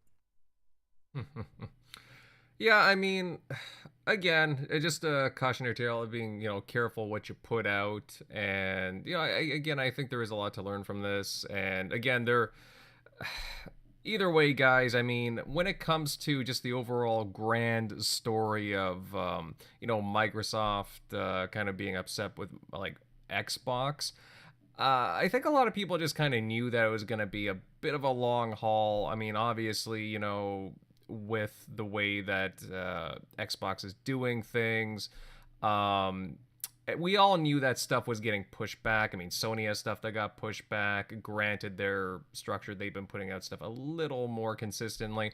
Nintendo as well. Microsoft obviously, had to shift things, but they've been growing at an astronomical rate with the publishers that they bought, let alone the studios. And we got a lot of good things coming, and we're starting to see the fruit of that, especially going into this year. And honestly, I'm not phased. I don't think Microsoft is very phased of this. They certainly know this going into things, and the whole acquisition with Activision Blizzard King is certainly going to change the dynamic, and we're going to see more games coming into Game Pass and the store. The second half of this year is going to be a total different monster with Microsoft, because they'll be able to dedicate a lot more time and energy into strengthening the brand than having to play frickin' politics. Mm-hmm. No, and I get that. And again, I can see various points made as well. I'm just happy that the games are coming, and we're like, again, I'm like Michael here. I want to see Starfield soon. I'm curious about Redfall myself. I want to get into that world, and there's a lot of good things, even the smaller games. Plus, all the third-party deals that come into a Game Pass. But yeah, guys, again, we're gonna close off this topic very soon. Smash that like button, share this out, and hey, sub to the channel. I'd love to have you here if you're a new face. Already seen some new ones in the chat. Great to see you. Guys, anything else to add before we move on? Yes, no? All right, I'll move on to the next topic. But again, I'm loving the conversation we're having here, everyone. Some really, really good thoughts here. Next, I'm going to move over to, we're going to talk some Minecraft, specifically some Minecraft Legends. The game launched a few days ago, and it's another spin-off title from the main game. This time it's centered around a real-time strategy title. It's been getting, a mixed bag of review scores from what I've seen. People either seem to really love it, or just turned off by certain things like controls or just how it's structured. But from what I'm seeing, or just people surprised that it's a Minecraft RTS. But I'm very curious about it. I like RTS titles, but I digress. I'm curious about what the panel members think about this one. Now, Dots, buddy, I mean, RTS is in your name, so obviously I'm curious what you think. I mean, I'll start off with you here. What are your thoughts on Minecraft Legends? Because, I believe you've put in some time on it. Yeah, I have. So I do like it. I'm going to go straight out and say that, I bought it before it even came out. I knew I was going to play it. So if you're going into it for some sort of story, it's very much meant for children. It's not a bad story. It's very easily just the, hey, at least for those who know Minecraft, the overworld is under attack by the piglins of the Nether, and it's literally just become an overworld versus Nether fight. So there's a cool little, a cool little focus on that. But so obviously the main thing being onto gameplay. The game feels like it's 3 genres in one to me, and that's not a bad thing. It turns into gathering resources, which is done automated. Like, you find the resources and then you tell your allay, which for those who don't know Minecraft, it's like a fairy. So you tell your fairies, hey, go gather this resources. So unlike normal Minecraft, where you're the one chopping the trees, you're the one mining the blocks, you tell your fairies, hey, there's a coal vein, or hey, there's an iron vein there. You go mine that for me, and I'm going to run off on my horse to go find more resources to tell my other fairies to gather. And that's the very, very simplistic gathering resources loop. Then there's the town defense focus. So after you gather resources, it obviously with most of Minecraft, it's about building. The second focus of the game is defending villages. All right. And very much it's a tower defense game at this point. It turns very much into, you build walls, you build towers, you upgrade the walls, you upgrade the towers, you have catapults and other, fun contraptions to help you fight off these waves of enemies. That also, and I'll get to this in a bit, but there is an enemy variety. It's not just all the same type of piglin that you would see in the Nether in normal Minecraft. But so you get into the tower defense and you defend the things, and then you're put into this, then you have to go into offense. And that's the real RTS feeling thing, because with the offense part, you have to go find these Nether portals and destroy them to stop the enemies from coming through and attacking you in the villages. And so you can go on the defensive, you can build like a forward base, put up walls, put up towers, but then the main thing is that you have to create mobs, or at least friendly mobs, or creatures from the overworld, and they're the ones who do the primary fighting. Most of the fighting is done by these mobs that you create, and you pretty much just throw them at the enemy.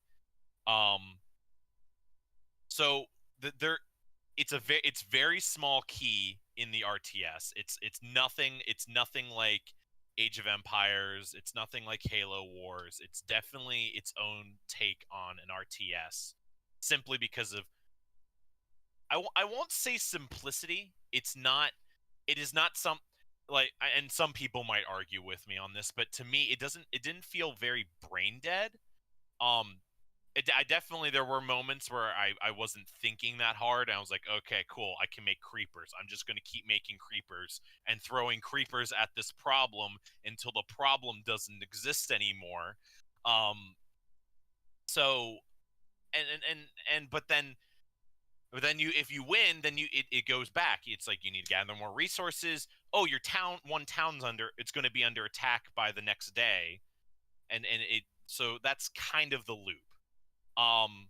It is cool how there's a whole day-night cycle where it's, during the day you try to build up your defenses or you go on the offensive, and then at night that's when they attack your villages, or even like the ally villages, because there's like a village of creepers, a village of skeletons, a village of zombies. Then you have to defend them too, so that you can keep their loyalty, so they can continue to fight with you. So it does. There is kind of like a time limit, which I would say I think that would be a nice setting to have turned off. But at the same time, if you had that turned off, then there would be no tower defense aspect of it. So, no. So that's the loop of it. And I've seen the reviews, and ironically, a lot of the reviews are very copy and paste with each other, complaining about the loop. As I put on Twitter, I would probably give this like anywhere between a 6 or an 8. I know that's kind of wide. Probably, I'll just say a 7. It's enjoyable.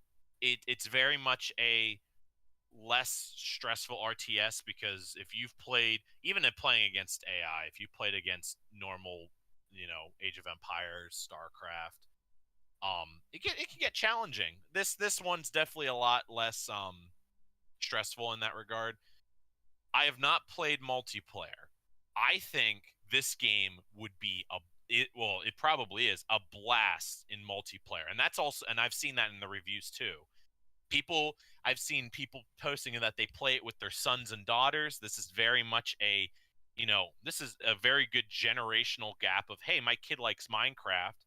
I play Age of Empires, and this is something that we can play together. I don't have kids, but it's definitely, this is a nice game that anyone of any age can play. It definitely does rely heavily on the Minecraft IP, because if this game did not have the Minecraft IP, unfortunately, it will not last more than a week. Unfortunately, that's just the reality of it. At least through my opinion. But no, I give this a 7, and if I was playing with friends, I'm almost certain this would hit an 8 or even a 9, like easily. This game, because I've seen, at least I haven't played the PvP mode, but the PvP mode's a 4v4, and the objective is just to destroy your enemy base. Mm-hmm. The whole fact that you have one person goes off gathering resources are shared in both co-op and in PvP. So one person gets resources, one person does the building, one person does the research focuses, and one person gets all the mobs and all the units, and then does the offense. And I'm sure that's very similar in the co-op campaign too, which is jump in and out co-op campaign. So I could have a world be going on for hours, and someone could just join in randomly. So that's always good. I always love drop in, drop out. So that's my ranking on it. Overall, I mean, I do enjoy it. I plan on finishing it. I don't think it will be hard to finish. I do believe there's a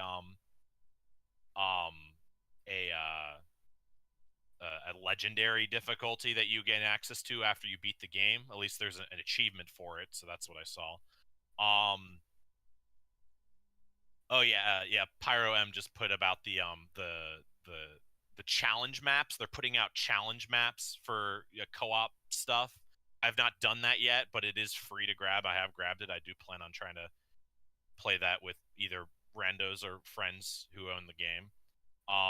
So at least they're putting out some content. Everything microtransaction in this game is just purely cosmetic, so that's always a win. I mean, not that there would be anything in this game that you'd pay money for other than cosmetics. But no, it's a fun, cute game. Does it itch my RTS? A little bit. Is it bad? No, it's not a bad game at all. I will agree, the one criticism I will have that I've seen other people say is I do not believe this is worth a $40 price tag. I think 30 would be better, or even just wait for a 50% off sale. I honestly don't think $40 is really worth the game. Is it on Game Pass? Yes, it is. Okay, then that's what you get. That's the route to go. Then there you go. You guys already own it. All of you own it already. It is strangely not play anywhere though. It is cross save and it is cross play, but it's continuing the trend of the Minecraft franchise not supporting play anywhere. So we're not really sure what's up with that. Because, like, Dungeons didn't either, and of course, the original Minecraft is weird, and there's, like, 8 versions of it even on PC. But, yeah. It is on Game Pass. But when Minecraft Legends Java comes out, I'll have to try that out. But yeah, no. So that's my RTS take on that. It's definitely, if you have Game Pass, definitely give it a try. I only try. I forgot this is also an important point. Unfortunately, I have tried it a little bit on controller. It does not feel that great on controller for me, at least. That's what I was hearing, to be honest. If you guys can play it on your Xbox with a mouse and keyboard adapter or whatever, that would be the way to go. The gathering and the combat, I don't see an issue with the controller. A lot of it's like the building. The building is on a grid, but a lot of it is like pinpoint type of grid. So if you aren't accurate enough, it does have an issue with that. But so yeah, I unfortunately we very rarely get an RTS game that works well on controller. There are exceptions. Halo Wars is still, in my opinion, the best RTS to play on a controller. H2 was pretty good too, right? What's up? Yeah, it's pretty good. H2 was pretty good too, right? H2 did really well. H2 did. I didn't think about that because of how recently that came out. But that, and I'm sure when H4 hits, they're gonna follow that same pattern, and it's gonna probably be very good. So I'm looking forward to that. Definitely gonna give that a shot. Maybe that game will give me and Invader less issues than our run of Genghis Khan. So man. yeah, but yeah, definitely, if you have it on Game Pass, give it a try. If it's not for you, it's not for you. This is not a game where it's like you're not a Minecraft fan if you don't play that. Give it a try. If you don't like it, then stop playing it. It's not. It's unique, but it's not revolutionary. So. All right, good to know. Yeah, I mean, this is one that I'm curious about. Again, I do enjoy these types of games, RTS. I've been kind of sucked into Ghostwire at the moment, but I do plan to try out Legends very soon. It's already downloaded, in fact, because of Game Pass. When you do, hit me up, because I think you will agree it's a lot more fun with others, because I think it felt a bit empty playing by myself, because besides the tutorial people constantly telling me exactly what I need to do when I already know exactly what I need to do, I think having someone else to play with would definitely improve your experience. But that's that on that. All right, no, I will hit you up, Dots. Definitely look out for you.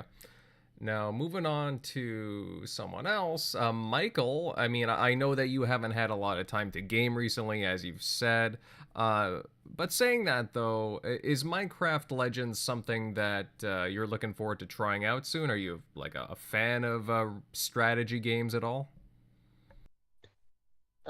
Well, Minecraft is a game that has always kind of been calling me and trying to entice me, but for some reason, I feel like the learning curve kind of discourages me. I don't think it's that hard. People who play it that I know who play tell me, oh, it's not that hard. You just have to mine and craft like the name. They make it sound so simple, but it's kind of always intimidating me. With Minecraft Legends, I have a niece who's playing it, and only thing I can say about it is that it looks beautiful. I never knew someone could make these blocky stuff look amazing. And the story, even though it looks kind of simple, it's still entertaining. I've watched the story play out, and it's basic, but it's really interesting. Kind of reminds me of Angry Birds, but it looks interesting and looks beautiful, and I can see it.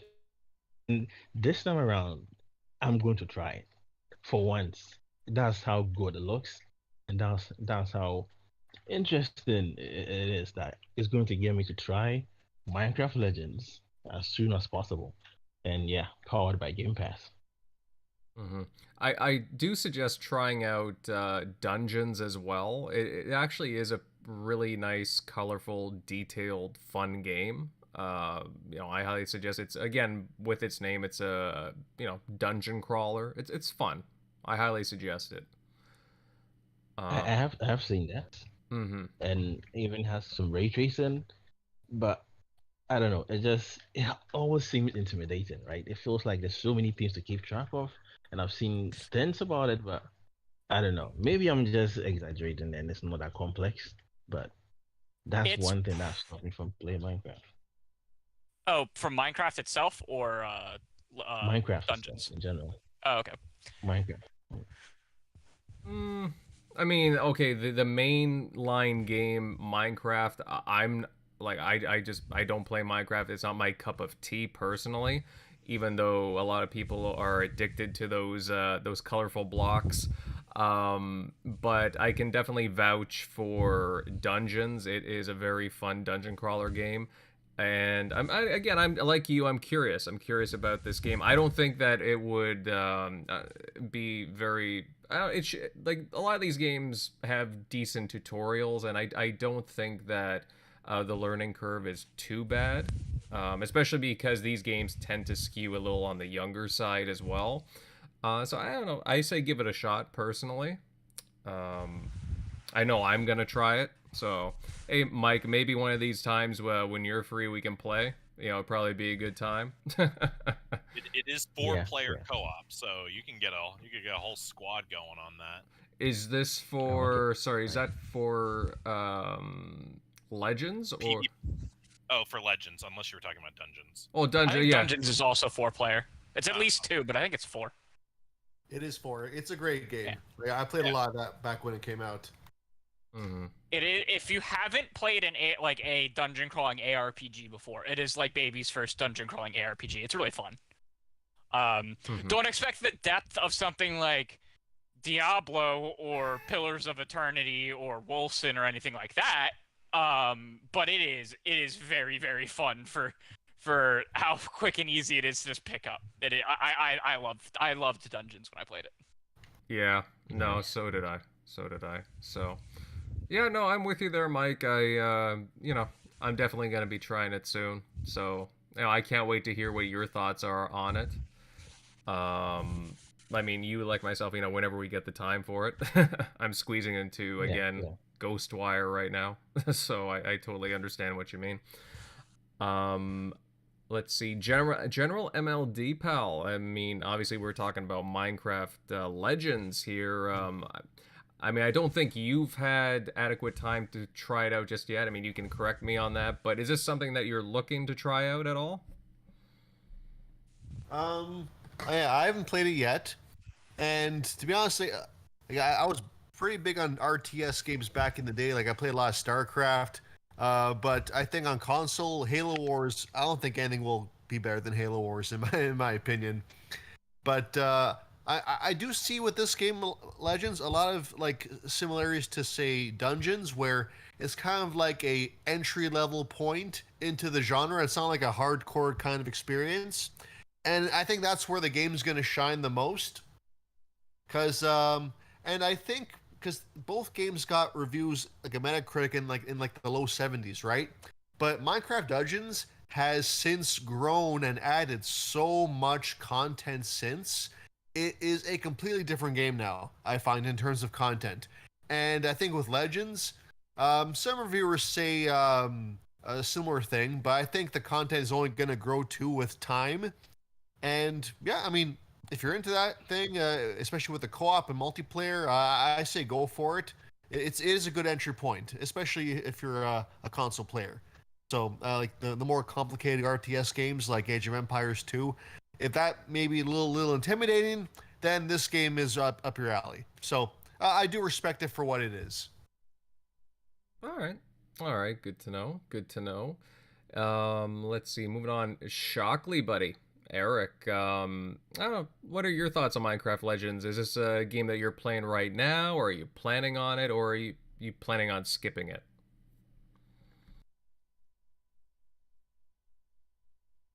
Shock? Not sure if you have yourself muted. Okay.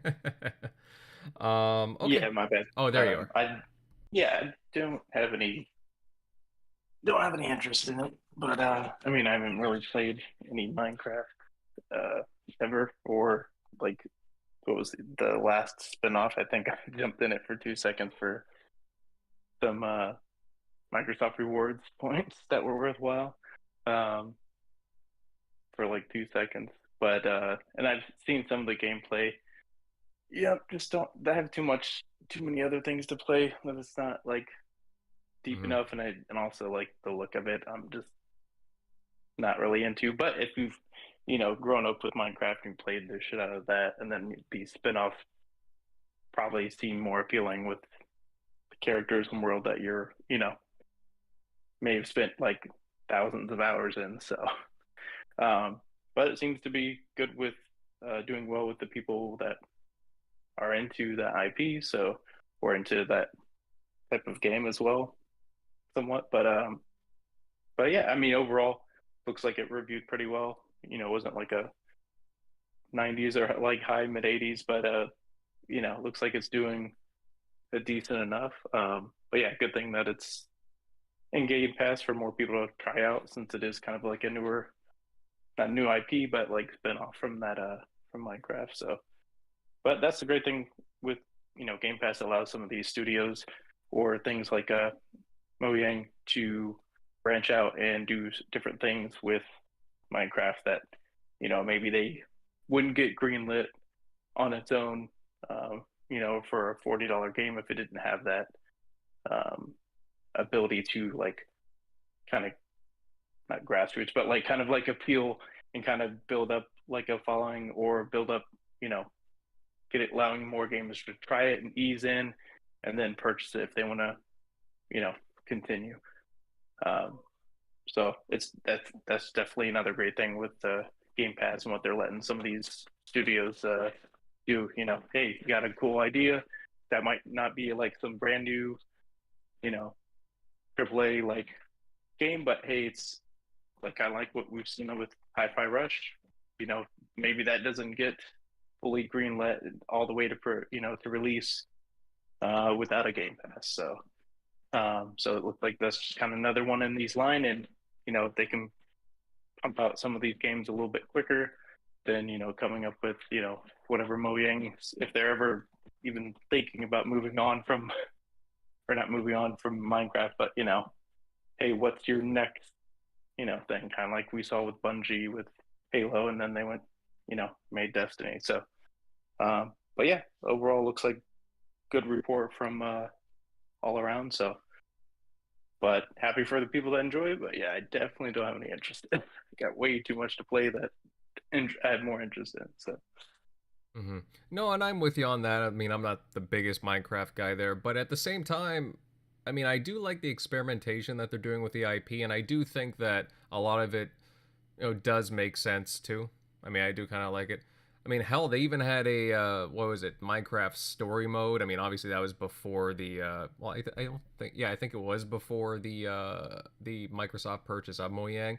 But they had that Telltale Mojang, that Telltale Minecraft game as well. So they do some experimenting with it, lend it out to different studios, and I do think it does pay dividends for that IP. I do think that it does help it out a lot, especially with exposing people to the IP.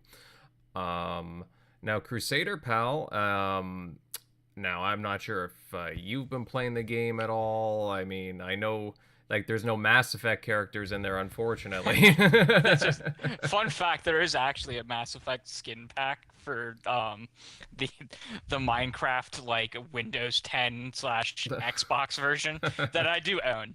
That is not a joke. But so Minecraft itself is a game that I probably have a couple thousand hours in. Oh wow. But I don't play. I don't think I've played vanilla Minecraft, like regular, ordinary Minecraft, outside of getting some achievements for some challenges on Xbox. I don't think I've played vanilla Minecraft since like 2013. So fairly 2014, maybe. Fairly early on, yes. I play hyper modded Minecraft that is almost unrecognizable. Visually, it's still recognizable, but like the gameplay loop is almost unrecognizable. I make Dots play it with us sometimes, and it's like complicated. He makes I me do breathe make him breathe the until the bees. bees create nuclear fusion materials. Okay. Correct. So we Dots has played a lot of modded Minecraft with me and my buds as well. I usually host a server in our basement for everyone to connect to. But I liked Dungeons. Like, I didn't play Dungeons because it was a Minecraft IP. I played it because it was an ARPG. And this game, I hadn't have time in the last week to play it because of like things going on in my life and some other games that I was actively playing. I will it's actually kind of shocking. Like, if yesterday had been free for me, I probably would have played it with Dots yesterday. So at some point, I will end up playing it with Dots, and like, that's just that because it looks fun. It looks like a cross between an RTS and a MOBA almost, and that is kind of very interesting to me. So I will be down to play it. Just, it's not a game that like I'm going to sit down and go, yeah, I'm going to play this game right now. It's a game that, like, when Dots harasses me enough, I'll go out and play. All right, yeah. Just open up a can of beer, and then be like, yeah, I'm ready to play some Minecraft. Listen. That was actually part of college with some of my roommates and I. That is not a check. I'm just having fun. Don't worry. But that's like when like it's gonna melt our fucking hard drives because of how long the server's been up. But yeah, no. It does look good. It does look like a game. It's looked like a game I've wanted to play since like they showed it. It's just not something that like is a rush for me to go out and play because I don't feel like I'm really missing anything by not playing it day one. Yeah, I hear you on that. Like I said, I have it downloaded. Again, I'm kind of preoccupied by a few things like yourself, so get into it when I get into it. But yeah, I wouldn't mind playing with you and Dots, of course. So hit me up, guys. We can get like a whole group thing going on. But yeah, no, I'm definitely gonna try it out too. It seems up my alley. Now, let's see, Centurion, I'm gonna hit you up next. I mean, is Minecraft Legends a title that like caught your eye at all? Do you plan on checking it out, or are you just kind of gonna skip it for some other things that you had mentioned before? Man, I don't see myself playing it, but that being said, because you never know, it might be something that if my wife ever was like, hey, I wanted to get more into playing a certain style of game, I'd be like, hey, that's a good start. Let's just start there, see if you want to do it. Because my wife is not a big fan of combat-centric games. She likes games that are very chill. That being said, though, to build off of stuff that everybody said, for starters, I totally get what Crusader's saying. College, like in my mid-20s, I will never forget when I was invited to a house party and I walk in and there is 6 or 7 people all crowded around drinking beers watching somebody play vanilla Minecraft on the Xbox 360. Even I was like, what the hell is going on here? We're watching this. We're watching them play. One dude's over here playing Minecraft and there's another one over in the corner playing World of Warcraft. I was like, man, is this really what my life has turned into? Oh man. Anyways, so to show, like, I do respect it for what it represents, though. Borrowing from General MLD and building off of what Shockley said. It represents the ability to get into either a style of game you're not familiar with, or B, for younger gamers that they go in and they see dad playing Elden Ring or another definite game that a younger generation of gamer might have a little degree of like a learning curve learning to play, and so you get them into playing stuff like that and build off of it. That's how gamers are created. They find the genre that they like and they play the games that they can, and then they grow. But that, speaking of growing, that's where what Shockley was talking about, and I have to fully agree with. This is one of the things that I have always championed with Xbox. This is one of the reasons why, in my opinion, Xbox sees delays and other development issues on a more regular basis than the competition, because the competition likes to walk around with that little, secret manila folder that says top secret on it. And it's basically the list of ingredients that has to be in the game that they want created. And Microsoft with their first party studios is a lot more flexible. They don't have this predetermined, conceived notion of what they want their brand to represent when it comes to gaming. They allow their first party studios a lot of flexibility when it comes to game mechanics, following that passion project, and creating an original title that's completely different from what people have seen as a standard. We're seeing that with Mojang and how they're totally using the Minecraft franchise to do so many different styles of games. It has. Did anybody think that we would see Minecraft going into the style of games that we see now when this game first came out? Not to mention, we've seen Obsidian allowed to produce games like Bleeding Edge and Grounded. Yes, Bleeding Edge was a total kind of like flop if you really think about it. It was very short-lived, but it again, Microsoft allowed Obsidian to be like, hey, we want to start kind of playing around with some multiplayer games. Okay, cool. Let's see what you can do. They tried an arena shooter. They tried Grounded, which is a completely, I don't even know how to describe it. Is it open world multiplayer? Is it, PvP, PvE? How do you really describe it? And that's where they really had a kind of like home run with Grounded, in my opinion. We're seeing Arcane being able to branch out from the single-player narrative, which is normally not very multiplayer-ish, and they're taking their first crack at multiplayer with a very PvE-centric game. That is where I totally champion Microsoft for being very flexible in allowing their developers to have a lot of freedom with the games that they are passionate about developing for. But now when it comes to Game Pass, this is where I again champion Michael Pachter when he did that interview with Destin Laguirre, talking about how Game Pass has completely upset the gaming industry, and in a good way. I know there's people that want to have those arguments, but like it's a good thing because why? The gaming industry has evolved into primarily this beast where games have to sell 15, 20 million copies and they got to make X amount of dollars in revenue to be considered a success. And a lot of these smaller developers like THQ Nordic or I think like 3DO and a lot of these other games that were really prevalent during the PlayStation 2 era, they're gone now because these studios cut their teeth on selling titles that would only sell 5, 6, maybe 10 million if they were lucky. And that's where with Game Pass, Michael Pachter even talked about it. With Game Pass, this is given an avenue for developers that live off of that cycle, a means to be successful and a means to make a living once again, because they're not going to be able to, some of these studios are not going to be able to go out and create these AAA studio exclusives that are going to sell blockbuster numbers. And with Game Pass, we have seen studios like Mojang and other studios become successful with titles that really don't really see huge public consumption rates, but there's the fanfare that keeps them alive. And Game Pass is a big avenue for them to be successful. And that's why I'm not going to knock Minecraft for existing. Yes, it does not appeal to me.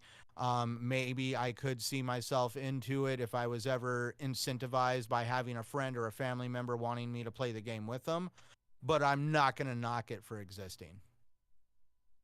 Besides, you're pretty busy with Peppa Pig right now anyways, right?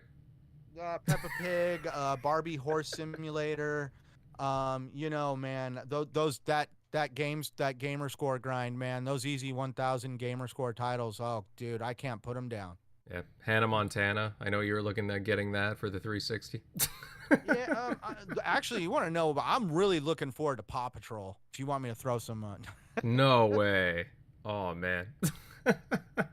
Guys, gift them Paw Patrol. I want to see him play it. Somebody. Dude, I don't know what the hell I would do. I don't know what I would do if I flipped on my Xbox and the Paw Patrol code is there. I'd be like, well, I just got Paw Patrol. Somebody, please, in the chat, listening in, gift Centurion Paw Patrol. I want to see him do in that case, he has to do a video on it on his channel.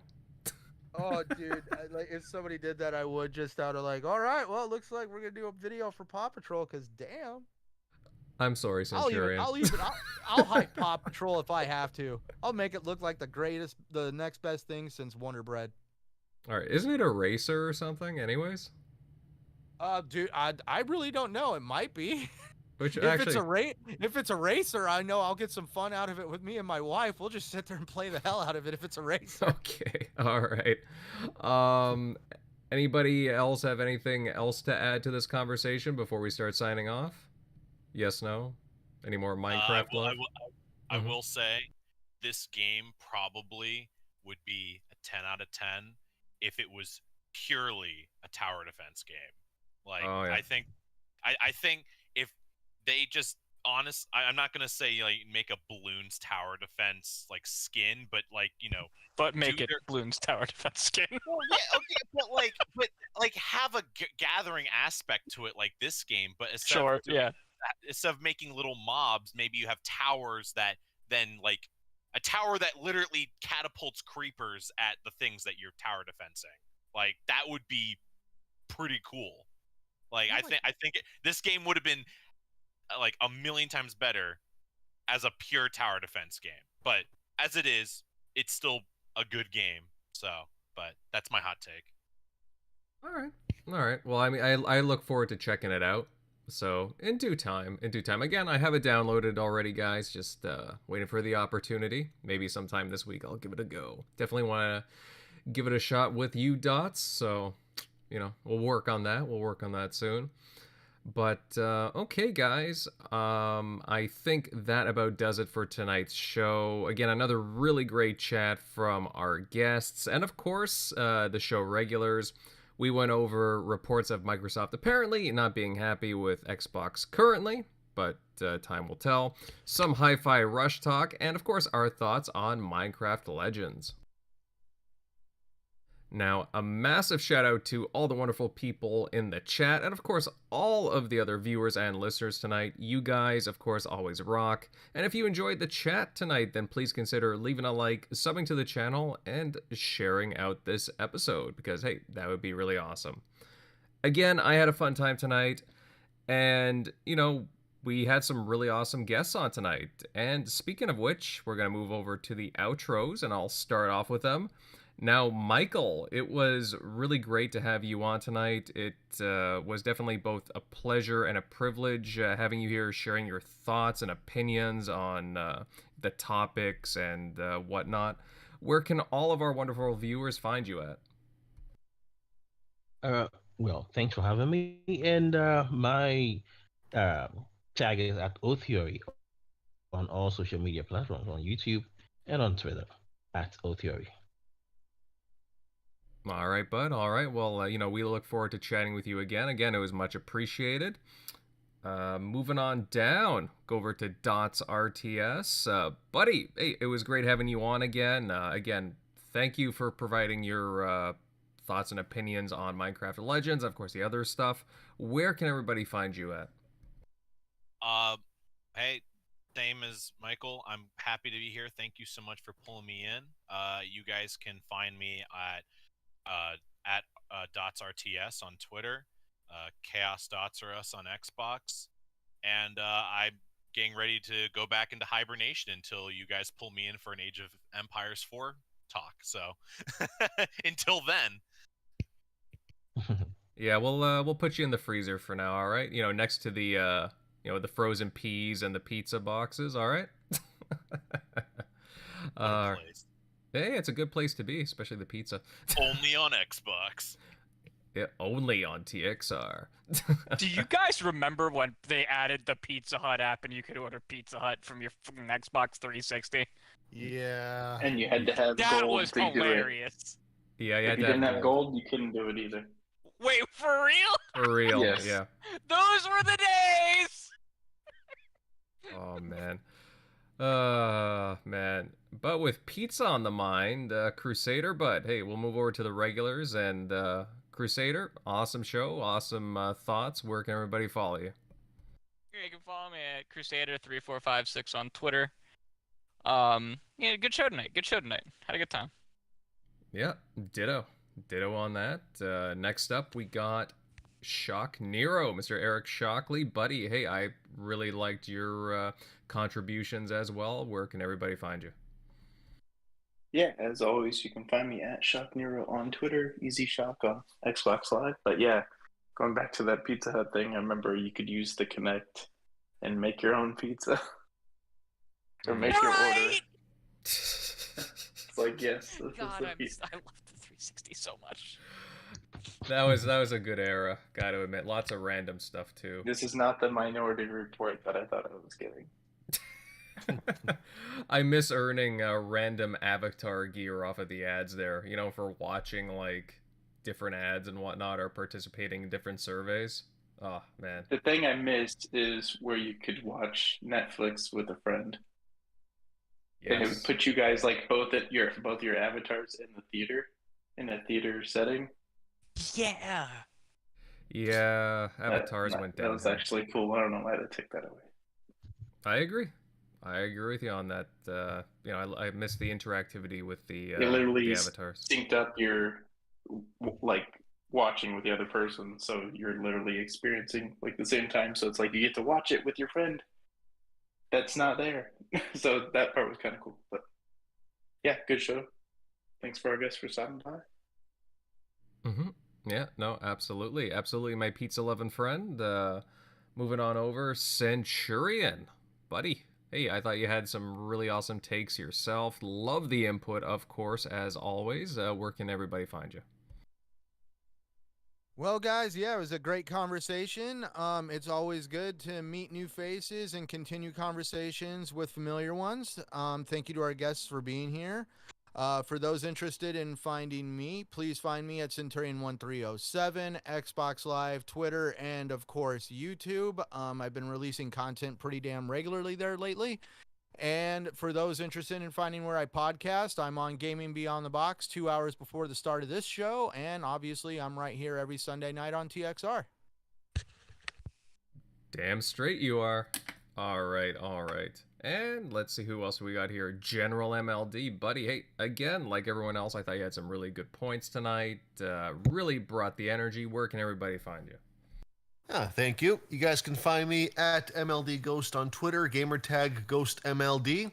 And, I think we're going to have a pretty good show with lots of news next week. So I'm looking forward to that.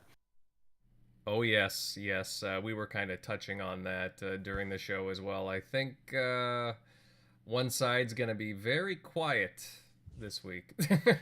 But time will tell. No one should expect the deal to close next week. I do want to set some expectations. Oh, no. It does look very good for the CMA in New Zealand, though. But no one should expect the deal to close. No. Week. Nothing like that. Maybe in May. Nothing like that, but it's looking pretty positive. Let's just put it like that. Yeah.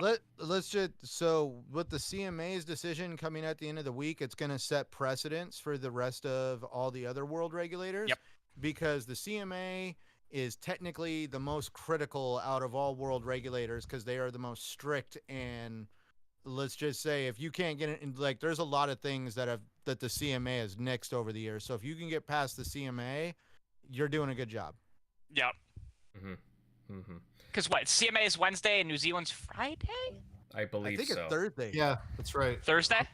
I think it was the 26th, right? Am I right? Okay. And I know that the CMA is at the latest by Wednesday, so theoretically it could happen Monday or Tuesday too. All right. No, I think you're right. It is. Yeah, no, you're right. It's Wednesday the 26th. Yeah. My bad. My freaking days. No, you're good. Well, either way, guys, we will certainly be discussing that more than likely. But yeah, guys, just to quickly round off the group, of course, you can find my content on YouTube at Invader Gaming. Been putting out some more guides for Atomic Heart and some unboxing videos. Also, check me out on the Bluebird app at Invader_1986. Excellent show tonight, and we are, as we were just hinting at it, we are looking forward to the next show. So we'll catch you later, everybody. See ya.